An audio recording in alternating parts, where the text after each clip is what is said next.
Hi, welcome to Hara tailors. Weight loss 100 day சேலஞ்சில் இன்றைக்கி 30வது நாளில் நான் ஸ்டார்ட் பண்ணுறேன்.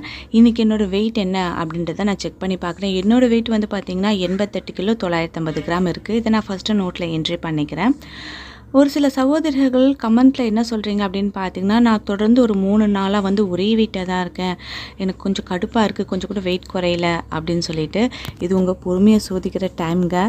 ஏன்னு பார்த்தீங்கன்னா, வெயிட்டு எப்படி இருந்தாலும் நீங்கள் லாஸ் ஆகி தான் இப்போ ஒரு வெயிட்டுக்கு வந்திருப்பீங்க. இப்போ அது ஒரே அளவில் இருக்குது அப்படின்னும்போது நீங்கள் சந்தோஷப்பட வேண்டியது தான். ஏன்னா இதை விட அதிகமாகலையே அப்படின்னு சொல்லிட்டு. நான் ஏற்கனவே சொல்லியிருந்தேன், கிலோவை மட்டும் கணக்கு வச்சுக்கோங்க. பின்னாடி வரக்கூடிய கிராம்ஸ் வந்து ஏறும் இறங்கும், அதெல்லாம் நம்ம ஒரு பெரிய விஷயமா எடுத்துக்க தேவையில்லை. ஏன்னா நம்ம அந்த வெயிட் மிஷின் ஏறி நிற்கும் போது நம்ம பொசிஷன் கொஞ்சம் மாறி இருக்கலாம், இல்லை நம்ம போட்டிருக்கக்கூடிய ட்ரெஸ் கொஞ்சம் அதிக வெயிட்டாக இருக்கலாம் கிராம்ஸில். அதனால் முன்ன பின்ன போகிறத பார்த்துலாம் நீங்கள் வந்து ஃபீல் பண்ணாதீங்க. அதுக்காகலாம் இதை வந்து டயட்டை வந்து ஃபாலோ பண்ணாமலாம் இருக்க வேண்டாம், கண்டினியூவாக பண்ணிகிட்டே வாங்க. இன்றைக்கி வந்து பார்த்திங்கன்னா 27th, போன மாதம் பிப்ரவரி மாதம் 27th தான் நான் வந்து இந்த வெயிட் லாஸ் டயட் பிளானே ஸ்டார்ட் பண்ணேன். இன்னியோட 1 month வந்து கம்ப்ளீட் ஆகுது. நான் போன மாதம் இந்த பாடி மெஷர்மெண்ட் எழுதி பண்ணியிருந்தேன் இல்லையா, அதே மாதிரி இந்த மாதம் 27th என்னோடய பாடி மெஷர்மெண்ட் எவ்வளோ சேஞ்ச் ஆகிருக்கு அப்படின்றத பார்க்கலாம். ஃபஸ்ட்டு என்னோடய செஸ்ட்டு மார்பு சுற்றளவு வந்து பார்த்திங்கன்னா போன மாதம் 112 சென்டிமீட்டர் இருந்தது. இந்த மாதம் என்னோடய செஸ்ட்டோட சுற்றளவு வந்து பார்த்திங்கன்னா 105 சென்டிமீட்டர் இருக்குது. அதே மாதிரி இடுப்பு சுற்றளவு வந்து போன மாதம் 126 சென்டிமீட்டர் இருந்தது. இந்த மந்த் வந்து பார்த்திங்கன்னா 107 சென்டிமீட்டர் இருக்குது. அதே மாதிரி புட்ட சுற்றளவு, அதாவது இப்பு சுற்றளவு வந்து போன மந்த் வந்து 131 சென்டிமீட்டர் இருந்தது. இந்த மாதம் வந்து பார்த்திங்கன்னா 125 சென்டிமீட்டர் இருக்குது. அதுக்கப்புறம் வந்து பார்த்திங்கன்னா ஸ்லீவ் ரவுண்டு போன மந்த் வந்து 37 சென்டிமீட்டர் இருந்தது. இந்த மந்த் வந்து பார்த்திங்கன்னா 36 சென்டிமீட்டர் இருக்குது. இப்போது போன மாதத்துக்கும் இந்த மாதத்துக்கும் உள்ள டிஃப்ரெண்ட் எனக்கு வந்து பார்த்திங்கன்னா நல்லாவே தெரியுது. ஒரு சிலருக்கு இது கம்மியாக இருக்கிற மாதிரி தெரியலாம், ஆனால் நான் எந்த ஒரு ஒர்க் அவுட்டுமே பண்ணாமல் வெறும் டயட்டில் மட்டும் எனக்கு இவ்வளோ சேஞ்ச் தெரிஞ்சிருக்கிறது ரொம்ப சந்தோஷமாக இருக்குது. என்னோடய வீடியோவை நீங்கள் தொடர்ந்து பார்க்குறவங்களாக இருந்தால் தெரியும், கடந்த 4 நாட்களாக நான் 88லேயே வந்து கொஞ்சம் மேலே ஏறுறதும் கீழே இறங்குறதுமா தான் இருக்கேன். ஆனால் அதுக்காக நான் இருக்கக்கூடிய டயட்டில் எந்த ஒரு மாற்றமும் நான் செய்யலை. நான் குடிக்கக்கூடிய தண்ணி ஆகட்டும், நான் எடுக்கக்கூடிய ஆகாரங்களாகட்டும் எப்பவும் போல தான் நான் எடுத்துகிட்ருக்கேன். இருந்தாலும் எனக்கு ஒரு நாள் ஏறுது இறங்குது அப்படின்னும் பொழுது அதை நான் ஒரு மைண்ட்லேயே நான் வச்சுக்கக்கூடாது. ஓகே, போன 27th நான் வெயிட் போட்டு பார்க்கும்பொழுது 94,400 இருந்தது. அதாவது 94 கிலோ 400 கிராம் நான் இருந்தேன் போன மாதம்.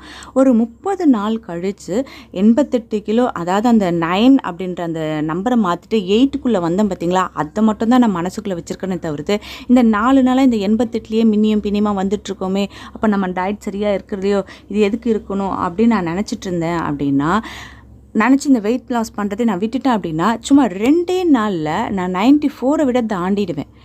அதனால் நம்ம ஒரு மாதம் கஷ்டப்பட்டது எல்லாமே வந்து வீணாகவே போயிடும். அதனால் இதெல்லாம் ஒரு பெரிய விஷயமாகவே நம்ம எடுத்துக்கக்கூடாது. இது நான் உங்களுக்கு மட்டும் சொல்லலை, எனக்கும் நான் சேர்த்து தான் சொல்லிக்கிறேன். ஏன்னா நான் திரும்ப சொல்ல விஷயம் என்ன அப்படின்னு பார்த்தீங்கன்னா, நம்ம உடலோட எடை சாதாரணமாக ஏறினதே கிடையாது.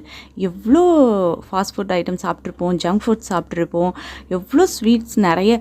நான் உங்களுன்னு சொல்ல வரல, எனக்கு நானே சொல்லிடுறேன். ஏன்னா நீங்களாம் ஓரளவாவது கட்டுப்பாடாக இருந்திருப்பீங்க. நான் சாப்பாடை பார்த்து அப்படின்னா இந்த ஜென்மம் எடுத்ததே, மனித பிறப்பாக எடுத்ததே வந்து பார்த்திங்கன்னா சாப்பிட்றதுக்காக தான். மனுஷனை தவிர வேறு எந்த ஒரு விலங்கோ பறவையோ சமைச்சோ டேஸ்ட்டாவோ சாப்பிட்றது கிடையாது. நம்ம மட்டும்தான் நல்ல நாக்குக்கு ருசியாக அறுசுவையும் நம்ம சாப்பிட்றோம் அப்படின்னு சொல்லிட்டு எந்த பொருளாக இருந்தாலும் நீங்களாம் நார்மலாக எடுத்துக்கிறவங்களாக இருந்தால் கூட நான் 2-3 மடங்கு அதிகமாகவே எடுத்துக்கக்கூடிய ஆளாக இருந்தேன் நான். சரிங்களா? அப்படிப்பட்ட ஆள் இன்றைக்கி நான் ஒரு வெயிட் லாஸ் பண்ணணும் அப்படின்னும்பொழுது லேஸில் அது இறங்கிடுங்களா சொல்லுங்கள்?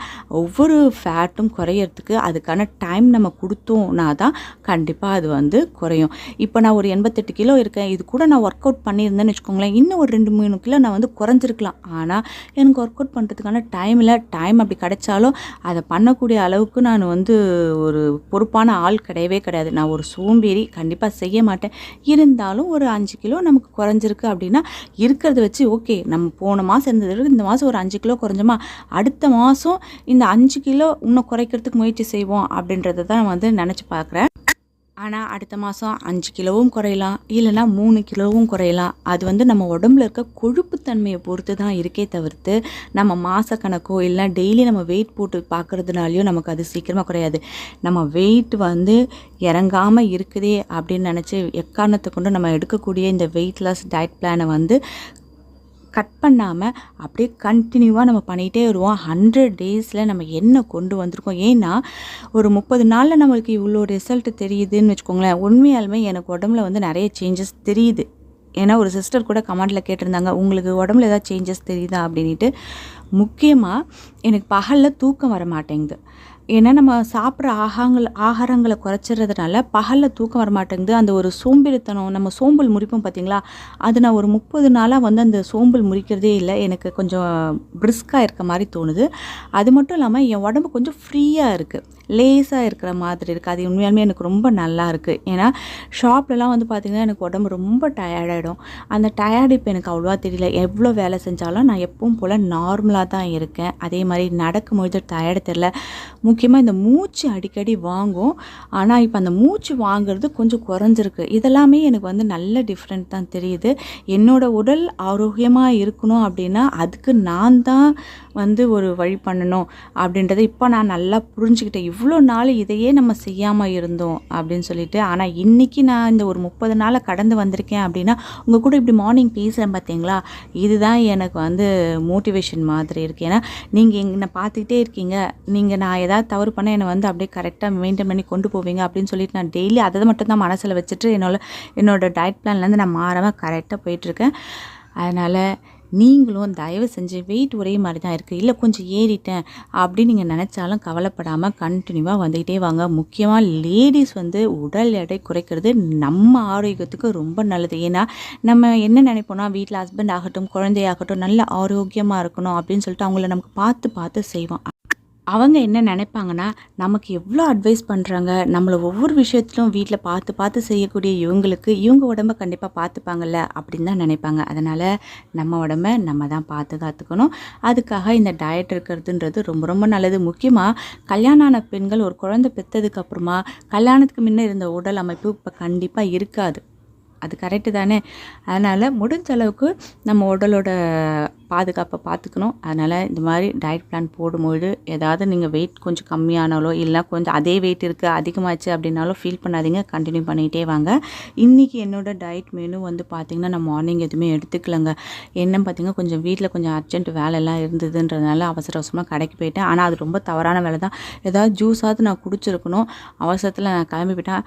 பசிக்கல, நாக்கு மட்டும் வறண்டு போகிற மாதிரி இருந்துச்சு. அதனால் ஷாப்பில் தண்ணி இருந்து குடிச்சிட்டேன்.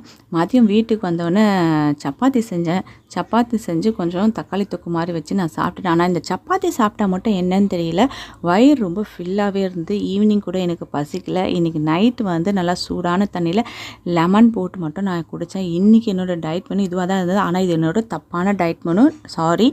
எப்போவுமே நம்ம எல்லாரையும் பார்த்துக்கக்கூடிய நம்ம உடம்பையும் நம்ம கண்டிப்பாக பார்த்துக்கணும். கண்டிப்பாக இன்றைக்கி கொஞ்சம் ஃப்ரூட்ஸாவது நான் எடுத்துருந்துருக்கணும். ஆனால் இன்றைக்கி என்னால் ஃப்ரூட்ஸ் எடுத்துக்க முடியல. நாளையிலேருந்து நான் கரெக்டாக என்னை மெயின்டைன் பண்ணிக்கிறேன். நீங்களும் எவ்வளோ வேலையாக இருந்தாலும் நான் உங்கள் சிஸ்டர் சொல்கிற மாதிரி நினச்சிக்கோங்க. ஏதாவது ஒரு 2-3 ஃப்ரூட்ஸாவது எடுத்து வாயில் போட்டுட்டு நீங்கள் வேலையை பாருங்கள், சரிங்களா? அருணியோட வெயிட் லாஸ் வீடியோ ஹாப்பிமா சேனலில் நான் டெய்லி அப்லோட் பண்ணிட்டு வரேன். உங்கள் வீட்டில் இருக்க குழந்தைங்க ஹெல்த்தியாக வெயிட் லாஸ் பண்ணணும் அப்படின்னு நீங்கள் நினச்சிங்க அப்படின்னா அந்த சேனலோட லிங்க்கு கீழே டிஸ்கிரிப்ஷன் பாக்ஸில் கொடுக்குறேன். போய் சேனலை விசிட் பண்ணி பாருங்கள். உள்ள இருக்க வீடியோஸ்லாம் பாருங்கள். உங்களுக்கு பிடிச்சிருந்தது அப்படின்னா அந்த சேனலுக்கு உங்களோட சப்போர்ட் கொடுங்க. இன்றைக்கி இந்த வீடியோ உங்களுக்கு பிடிச்சிருந்தது அப்படின்னா ஒரு லைக் பண்ணுங்கள், உங்கள் ஃப்ரெண்ட்ஸோட ஷேர் பண்ணுங்கள். இது வரைக்கும் நீங்கள் சப்ஸ்கிரைப் பண்ணாமல் பார்த்துட்ருக்கீங்களா? சப்ஸ்கிரைப் பண்ணி பக்கத்தில் இருக்க அந்த பெல் ஐக்கானை கிளிக் பண்ணிங்கன்னா ஃப்யூச்சரில் நான் போடக்கூடிய எல்லா வீடியோஸோட நோட்டிஃபிகேஷனும் உங்களுக்கு உடனுக்குடனே கிடைக்கும். தேங்க்யூ.